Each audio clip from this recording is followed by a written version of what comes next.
Bismillah ar-Rahman ar-Rahim. Assalamu alaikum. Uh, we normally have a program on discovering Islam in this time slot on Sundays. Consider it as a part of that process series. But now that Ramadan is round the corner, I'm going to talk about Ramadan, welcoming Ramadan. Uh, it it is reported that it used to be a practice of the Prophet sallallahu alaihi wasallam that in the month of Shaban, when Ramadan was about to come, he would prepare people mentally by talking about Ramadan, its importance, and the need for us to be mentally prepared for it. Because once the month of Ramadan is going to set in, the flow of things that are going to follow will take over. And we probably would not be able to prepare ourselves for the things that the Ramadan promises to offer us. So it's a good idea that before the month actually begins, we remind ourselves about what this month is all about, what this month promises to offer to us, and how can we prepare ourselves to be able to benefit from it as best as we can. So let's start from the verse of the Quran, which, uh, if you are going to listen to presentations on Ramadan and fasting, you will not miss this verse.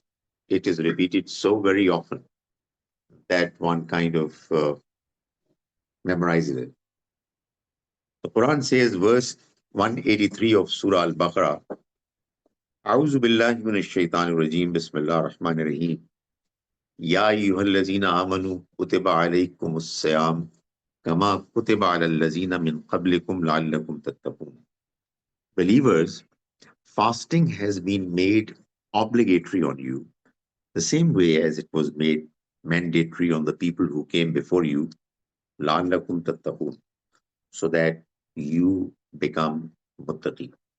So the Almighty Himself is telling us why fasting is to be done. Why is this exercise to be undertaken?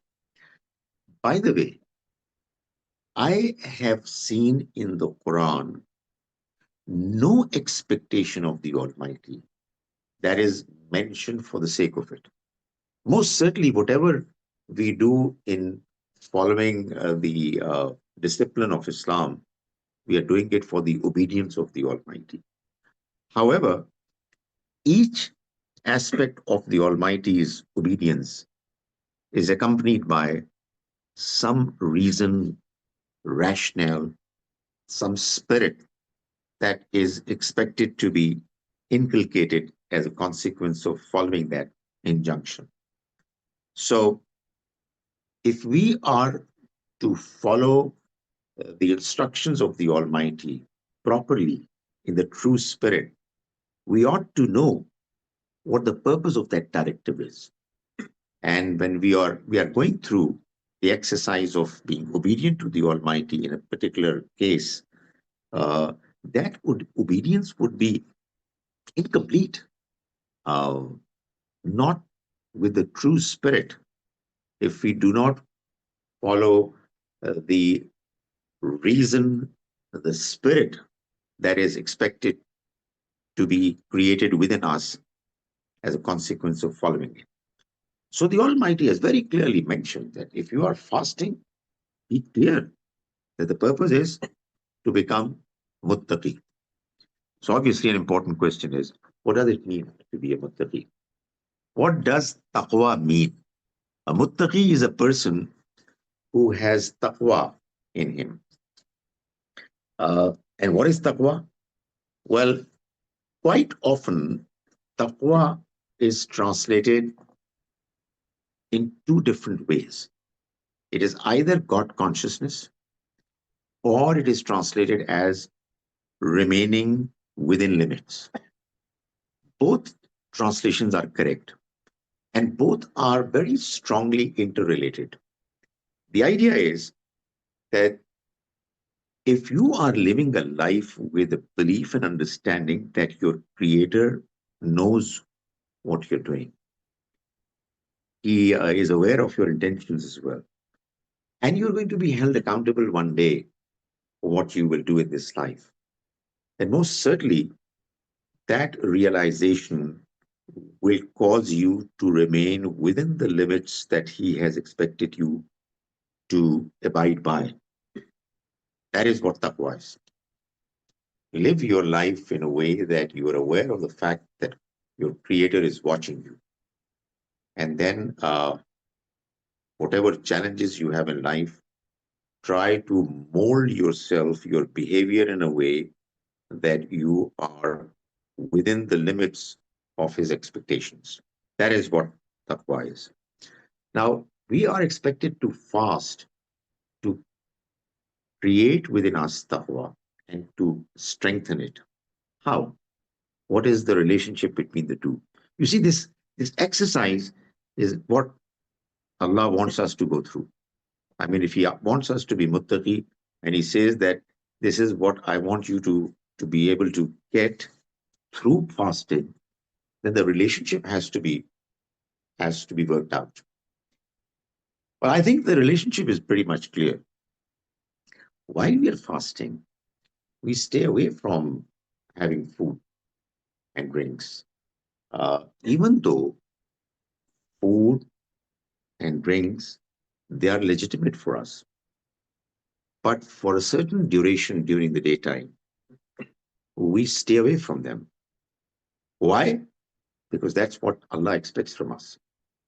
Now, when we do it for 29, 30 days running, uh, it will enable us to have within us an all important self control, which is so very important for us to remain within limits. This is what fasting enables us to have in us.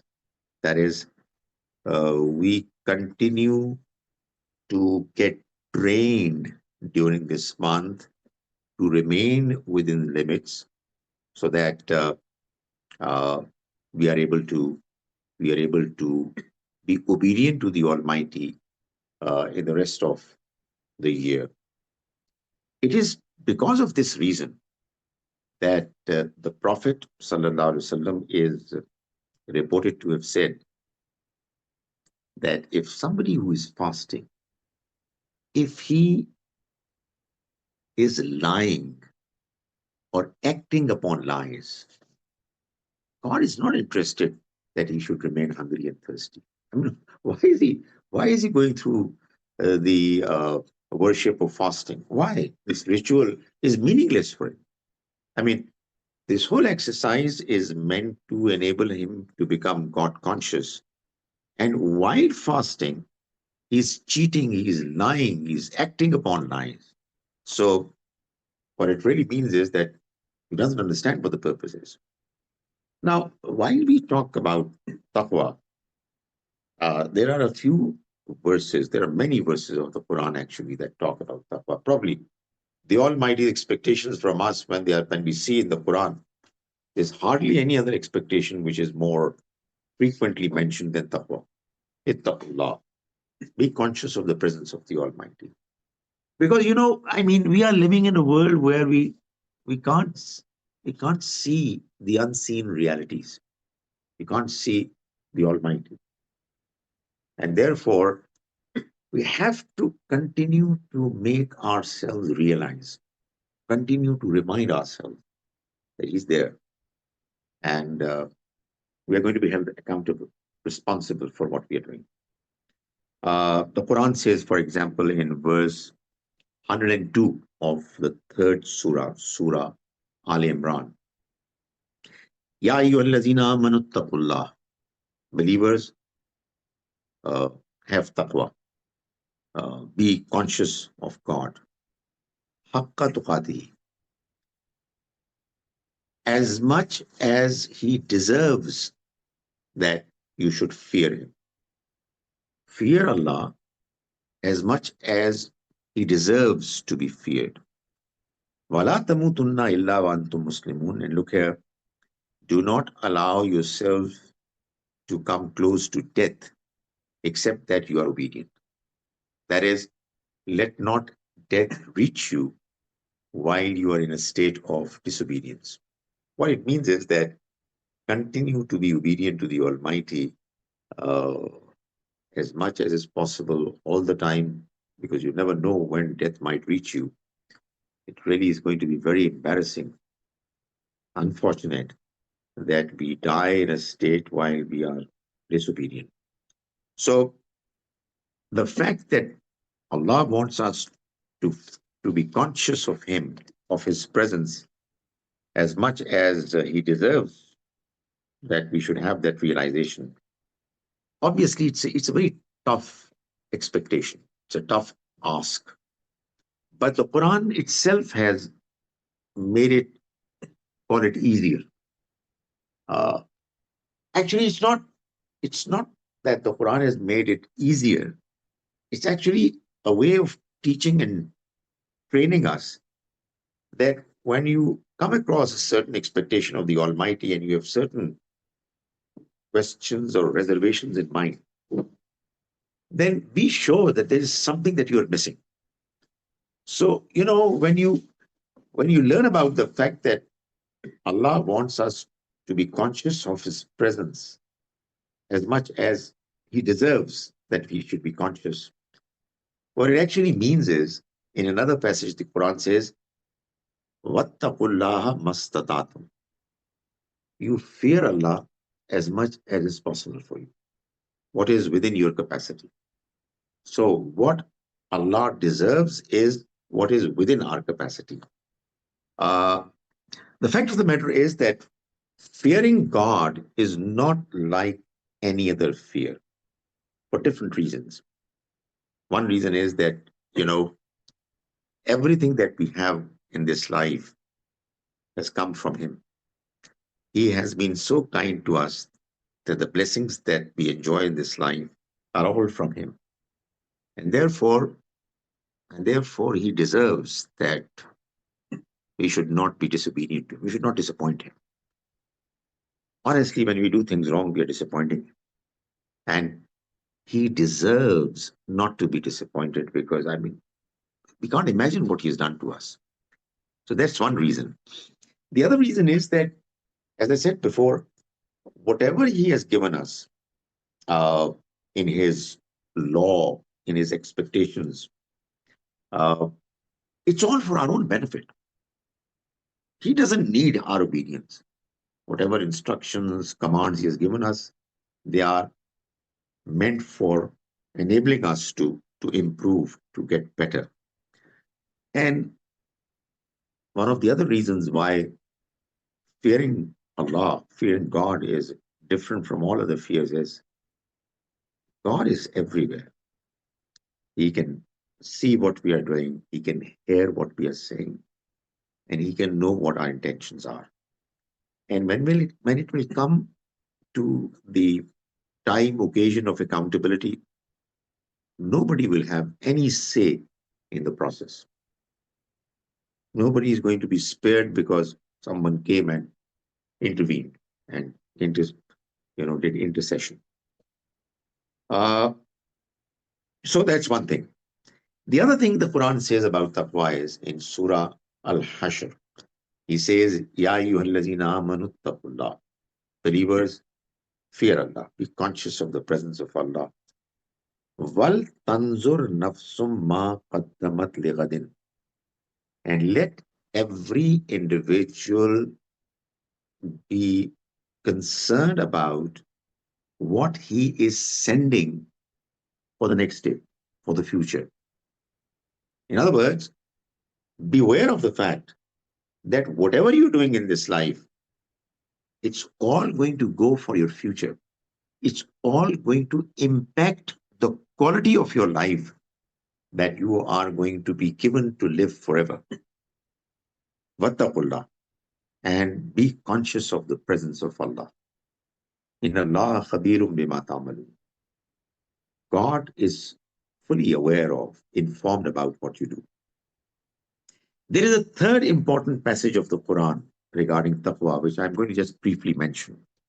It deserves to be understood in more details, but I'm just going to briefly touch upon it. It's probably verse 93 of Surah Al-Ma'idah, the fifth surah of the Quran. You see, in this verse, the Almighty is actually responding to the concern of some people who were worried about the fact that they used to consume alcohol. And then the Almighty sent down his law rule that alcohol is prohibited. Intoxicating drinks are prohibited. They were not as clearly prohibited before. So people were consuming alcohol and they were Muslims. They used to pray. And the Quran said that, well, don't come close to prayer if you are intoxicated. And then came this final verdict. They are not acceptable. It's not acceptable. Probably verse 90 and 91 of Surah Al-Ma'idah. So those Muslims who were otherwise God-fearing, they were concerned that they consumed intoxicating drinks in the past. So what is going to happen? What is going to become of them? So the Almighty, in order to comfort them, make them feel comfortable, He revealed this verse. But this verse does not just comfort them. It tells furthermore that there are three levels of a believer, well, three levels of a Muslim when it comes to the question of achieving excellence, higher levels. I mean, if somebody has ambitions in this life, and we're all ambitious. I mean, without ambition, you're lazy, you're passive, you don't have any interest in life. But if you are ambitious, you want to achieve, and that is what drives us. The Quran, you read it, and you come to learn about the fact that the Almighty is making you a bit ambitious about the next life. He is making you ambitious to grow and improve in religion, in piety. So the Quran tells us, and Hadith also confirms it, that when it comes to the levels a Muslim can achieve, there are three broad levels. Obviously, within each level, there are going to be different categories. But the first level is the level of a Muslim. If you are obedient to the Almighty, uh, you're a Muslim. It's fine. You're not as yet you're not as yet convinced. I mean, you're looking at the teachings, and probably you are busy. Probably you're not quite as interested. You're okay. If you are not entertaining doubts in your mind, doubts and questions are no problem so long as you're investigating, you're finding out. But if you are enjoying the prospect of having doubts, you're playing with them, then it's a problem. So if you are okay, I mean, you're thinking, you're investigating, but you're not fully involved. You're being lazy, but you're doing the minimum that is expected of a Muslim. You're still there. The Quran mentions in Surah Al-Hujurat that so long as an obedient Muslim, you continue to follow the path, Allah is not going to allow your deeds to go waste. But that's the first category. That is not what any Muslim, any ambitious, motivated Muslim should feel comfortable with. It is just the starting point. Honest to God, I believe, except for the fact that there are some kids who surprise you, that normally we Muslims who are born Muslim, we belong to the first category. We're doing things because our parents tell us, our environment tells us, and uh, we're okay. We have questions, but no real ambition. There are many other attractions in this life. But we still believe that, we should say our prayers, we should fast, and we should not get indulged in what is haram. But then comes the next phase, next stage level, which is the level of, this is the level of a Muslim. The next is the level of a mu'min, a true believer. That is, you start understanding, you start believing, you start feeling the presence of your Creator. You start feeling within yourself that life is very brief and I'm going to be held accountable. So now this is raising your status level from that of an ordinary Muslim to the status of, to the level of a Mu'min. Now, the Quran, look at what it says. Well, first, let me tell you what the Hadith says. Probably the most famous Hadith of all Ahadith is the Hadith that is called Hadith, Hadith of Jibreel. The Hadith which talks about an incident towards the last part of the life of the Prophet ﷺ when Jibreel alayhi came to him while he was in the company of his companions, and he was in the form, appearance of a human being. So he came and he asked a few questions. It's a long hadith, but there are three important, prominent questions that he asked. First was, Akhbirni anil Islam. Tell me about Islam. And he answered. And then he asked, Akhbirni anil Iman. Tell me about Iman. And the Prophet answered. And then he asked him, Akhbirni anil Ihsan. Let me know about Ihsan. And the Prophet ﷺ answered it.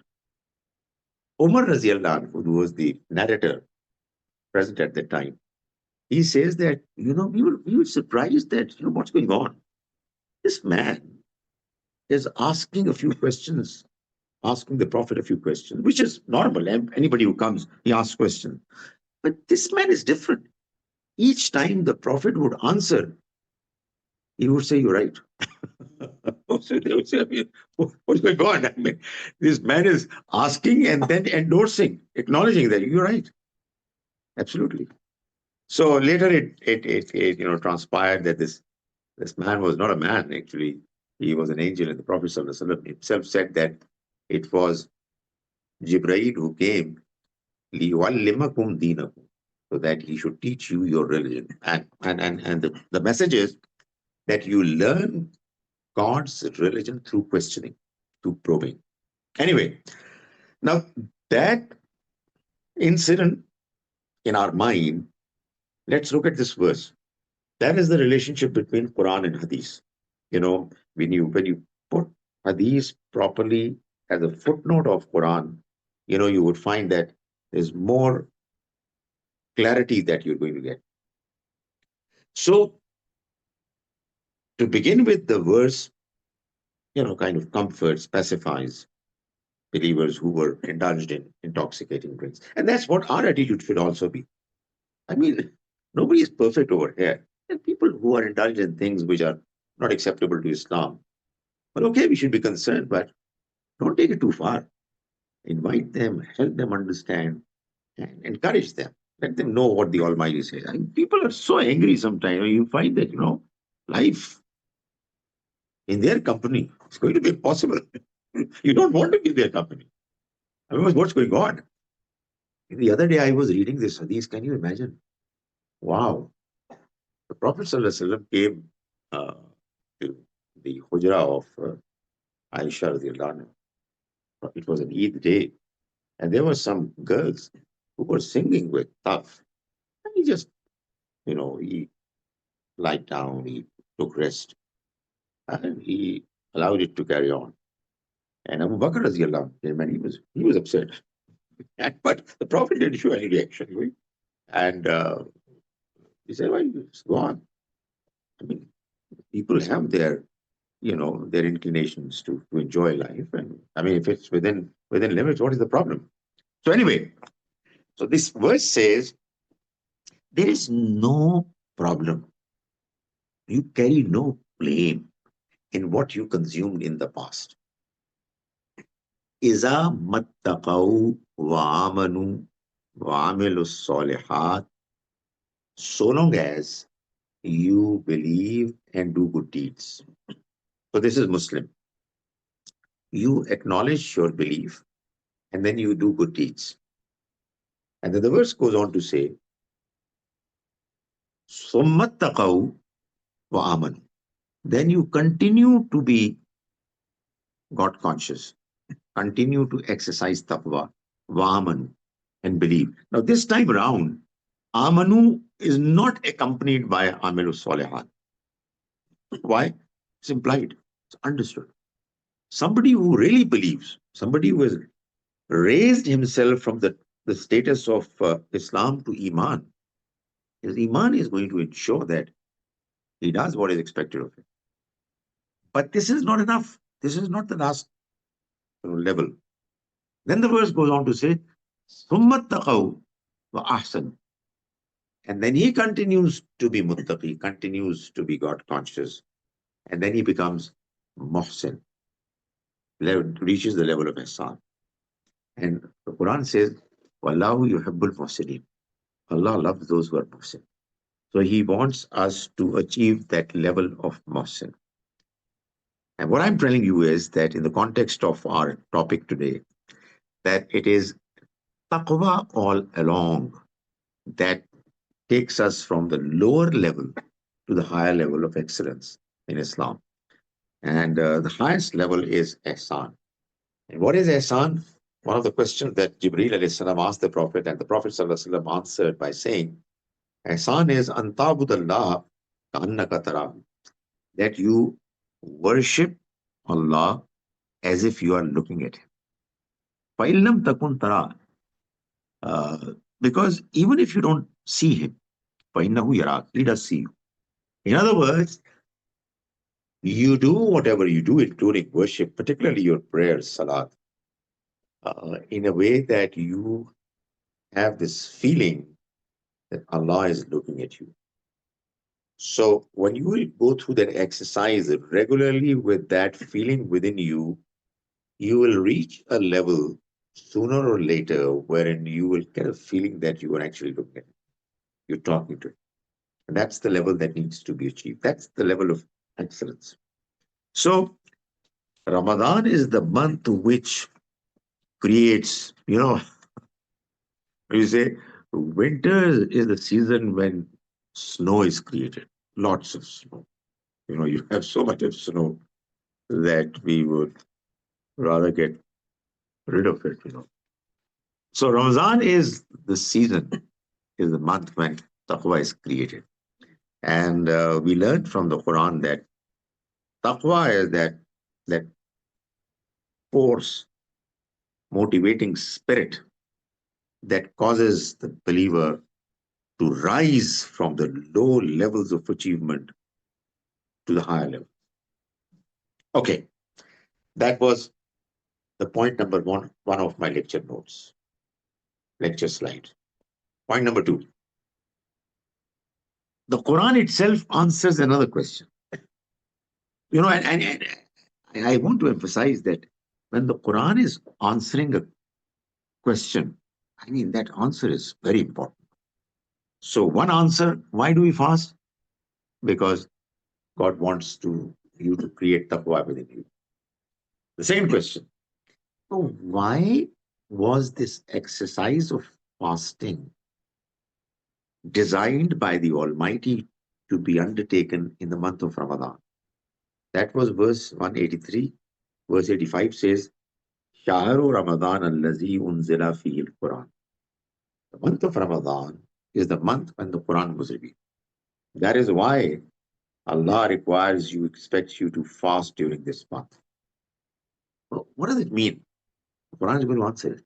And I keep mentioning it in my presentations that, when you read the Quran and you understand what the Quran is saying, but there are certain questions that still remain unanswered, keep them in your mind. You will very often find that the Quran is answering them. And that is what keeps you involved in understanding the Quran and reading it with deep reflection. So the month of Ramadan is the month when the Quran was revealed. Now, the Almighty is not stopping there. I mean, it's a complete statement. We've got the statement. But the Almighty says that, you know what is Quran? So obviously, I mean, a Muslim would say the book of Allah. There are certain answers which are correct answers. They're correct answers, but they're boring answers. They're really just, you know, coming from our mind because we have memorized them. We say things which are right, but they don't mean anything. It's just, you know, your culture. So the Almighty is telling, you know what is Quran? Number one, Hudan lin-nas. It is the guidance for the entire mankind.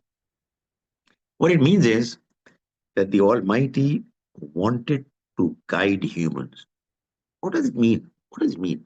Well, what it means is that, we all humans, we are living in this life and trying to get the best out of it, whatever we can manage. You've come to Canada to make our lives better for various different reasons. So we struggle, we try as best as we can to improve the quality of our lives. But the fact of the matter is, honestly, that there are some questions which are so pressing that, without getting answers to them, will always remain dissatisfied from inside. Uh, we manage to ignore them. This is the brilliance of humans. They're serious question. Honestly, I keep asking myself, how do people ignore these questions? No, they can't be ignored, but they just tell themselves somehow that we're not interested. Who created us? Why did he create us? Why do we know that there are certain things good, desirable, there's certain things bad? Why are there so many troubles in life? Why is life difficult? Why are there problems? Why is life unfair? Why are there ups and downs? Why are some people filthy rich? And why are there so many who are poor? Probably the most important question. Yeah, I'm sure, which causes more problems than any other is, why do we die? We don't want to die. And what happens after death? So, man, with all these questions, I mean, you look at those questions and, they seriously create problems. And there are no answers. Nobody can answer them except the one who has created. And those answers are actually guidance. When you know answers to them, you would know what to actually do in life in order for you to feel comfortable. And this is what the Quran is. Hudal lin-nas. It's not a source of guidance for just Muslim. Everybody has those questions. I mean, if we are not able to communicate this message to the rest of the world, it is our our limitation, our failing. Uh, the Quran is Hudan lin-nas. The second point that the Almighty mentions is, and you look at this second point and you wonder why the Almighty said it. And then you get the answer. He said it because he knew that humans are not going to take the first statement very seriously. Because people are so brilliant that they come up with excuses. So you would say that the Quran is Hudal lin-nas. People say, what Hudal lin-nas? I mean, we don't understand it. We have to go to some Maulvi Sahib for guidance. The Almighty is saying, look here, it is not just guidance for humankind. It is clear guidance. You make an effort to understand it. You don't know the language, look at the translation. You will find it so clear that for most of the major questions that you have in mind, it is very clear. And the third thing that the Almighty mentions here again is because he knew that what people are going to do about his book. He says, Wal Furqan. It is the ultimate criterion authority that he has revealed to distinguish right from wrong. All opinions about religion have to be brought to the Quran to get answers. No human, no group has any authority greater than the authority of the Quran. You read the Quran, you understand the Quran. You can be wrong, but you feel comfortable that you've understood it. Uh, you know, no matter who you are, you will feel that I have the confidence to face this world based on what I've understood. Uh, that is what Al Furqan is. The Quran, in another passage, clarifies it by mentioning that the book of God has come لِيَحْكُمَ بَيْنَ النَّاسِ فِي مَا اخْتَلَفُوا فِيهِ, so that it decides amongst humans on matters that they dispute. What matters? Obviously, not scientific, economic matters, matters of religion and morality. So, if you have dispute in religion, disagreement, it is the book that is going to decide. Unfortunately, something that the Muslims have not acknowledged and practiced. The Quran is the ultimate authority. Its verdict has to be implemented. You talk to Muslims and they say, yes, but you know what? There's no buts and no you know what. It's the Quran, which is the ultimate authority. All other sources have to be seen and understood in the light of the Quran. So now the question is, okay, fine, but it's still not clear. We fast during the month of Ramadan, and the month of Ramadan is the one in which the Quran was revealed, which really means that, the first time the Quran got revealed, it was a night, Laylatul Qadr, that happens to be in the month of Ramadan. So why do we fast? The Quran says, لِتُكَبِّرُ اللَّهَ عَلَى مَا هَدَاكُمْ, so that you glorify God for the way He has guided you. That is, He has given you guidance and you should say takbir. You should, exalt and mention His greatness. Do we mention it in Ramadan? We don't. So why is the Almighty saying it?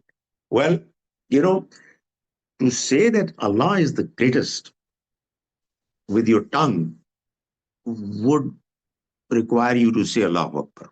Allah is the greatest. God is the greatest. But if you were to say it, express it with your, the entire personality, with your attitude, then imagine what you do in fasting. You are hungry, you are thirsty, you've got food available, you've got drinks, and somebody asks you, what is the problem with you? You look a little different, and you'll say, I'm fasting, which really means that I am not eating and drinking because my God, my Creator, wants me not to eat and drink. This is practically saying Allah is the greatest. Allah Akbar. Because He has so much of authority on me that He can tell me to do anything, even if it goes against my desires, my wishes. So that is uh, لِتُكَبِّرُوا اللَّهَ عَلَى مَا هَدَاكُمْ وَلَعَلَّكُمْ تَشْكُرُونَ, and so that you are grateful. So that we fast during the month of Ramadan because we want to thank the Almighty for giving us this great blessing in the form of the Quran, and He wants us to glorify Him, to mention His takbir, His greatness by fasting. And when we fast and we do iftar, we do start realizing the blessings, their real value. You only come to learn about the value of what you have when you are deprived of it. You know, we eat and we drink whenever we feel like. I mean, there are no restrictions, and we don't really realize how important they are until such time when we are deprived, and then obviously when we are looking forward to iftar. So we really value it. Likewise, Allah wants us to value the Quran.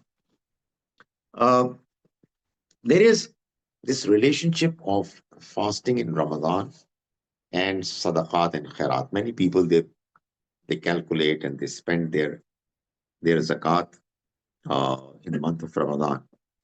And the link is, the relationship is that, you know, you realize what kind of suffering poor people go through by remaining hungry and thirsty. Honestly, talking about something is one thing, and experiencing something, some state that a person is going through is quite another. So, if you have had some problem in your life in the past and you were able to overcome it, and you see somebody else going through it, you will be in a better position to imagine, to appreciate what the person is going through compared to others. Uh, that is why during the month of Ramadan, uh, we spend in the way of Allah more. The Prophet ﷺ used to spend all year round, but during the month of Ramadan, the way he would spend would be much, much greater. He would spend everything that would come to him. And that is what the link is, that, we start realizing that suffering is something that needs to be eliminated as best as we can. It is mentioned in Hadith that Man sama Ramadana imanam wa ihtisaban ghufira lahu ma taqaddama min zambihi. The one who fasts during the month of Ramadan with iman and ihtisab, believing in Allah and the life hereafter, and making himself accountable, ihtisab, his previous sins are going to be forgiven. What it actually means is that when we fast, we have been asked to think about our past lives and what we did in the past. And quite obviously, the past is not great to be talked about. We don't feel very proud of it. There are many things that we did where we feel ashamed about them. So while fasting, if we have iman, believing in Allah and the life hereafter, and we have ihtisabs, accountability, we'll do tawbah. We'll seek forgiveness from the Almighty. The Hadith says Allah is going to forgive whatever was done in the past because of that spirit, because of that realization. And it's amazing that in order for us to change, there has to be some change, transformation in your lives, in your routine that should take place. Otherwise, we don't change. I mean, the flow of life is so strong. I mean, the current is so strong that we sometimes have this spirit within us to change, but then there are other things that take over. But what happens in the month of Ramadan? There's a complete revolution that takes place. Complete change. The routine changes. And it is as if the Almighty arranges for us an occasion, a month wherein He says, just stop there. Just apply your brakes and calm down. Think about what you've been doing in the past. And when you start realizing that, my goodness, what you did was shameful, was really something which you can't be proud of, seek forgiveness from the Almighty. Um, you know, the state of fasting is a state when you can't commit any serious sins. You're too weak to be able to manage that. So, it's a very good occasion to to seek forgiveness. And obviously, during the nights of Ramadan, again, we should stand up and, as much as we can, recite the Quran. There is another hadith which says that for the one who is fasting, there are two good news. One good news he gets when he breaks fast. That is what we know. And it's always a good news. the time the time of fast is over and you can break your fast. And the other good news he's going to get when he's going to meet his Lord, meet his Rabb. Now, this is a beautiful analogy which the Prophet ﷺ has drawn between fasting and the life of a believer. You know, in fasting, we have restrictions on us. That is what the life of a believer is. This life offers so many temptations, many of which are not allowed. So we are kind of fasting. You know, the whole life of a believer is looked at it from that way, that point of view. It's a fast. And the iftar is going to be on the day when he's going to leave this world. So the Prophet ﷺ said that the one who fasts, for him there are two good news. One at the time of iftar, and the other at the time when he will meet his Lord. There's another very interesting hadith which says, and this hadith is hadith Qudsi, which really means that the Prophet ﷺ is telling us that God said such and such thing. It's not in the Quran, but the Prophet is telling us. It says that while ordinarily when a person does anything good, he gets rewarded from anything like 10 times the value of his good deed up to 700 times. That's the range. Now, that is again, an example of how hadith gets related with the Quran. In the Quran, there are two separate verses. One says, if somebody does a good deed, he gets 10 times as much reward as his deed would ordinarily deserve. But there is another verse which says, if you spend your wealth in the way of Allah, it's like you there's one seed, and it it creates branches off into 7 years. Each year has 100 seeds. So in other words, one seed multiplies into 700 seeds, becomes as big as that. So 10 times here, 700 times there. The hadith brings the two together and says, this is what the range is. The minimum, if it's your good deed is acceptable. Obviously, some good deeds are not going to be acceptable. If you're showing off, it's not going to be acceptable. But if ordinarily an acceptable good deed is done, its value or its reward is going to be anything from 10 times as much as it deserved till 700 times. Why? Well, it depends upon the quality of your good deed. How well did you do it? What were your intentions? How much sacrifice you made? So, good deeds are different in their quality, and the Almighty is going to take care of it.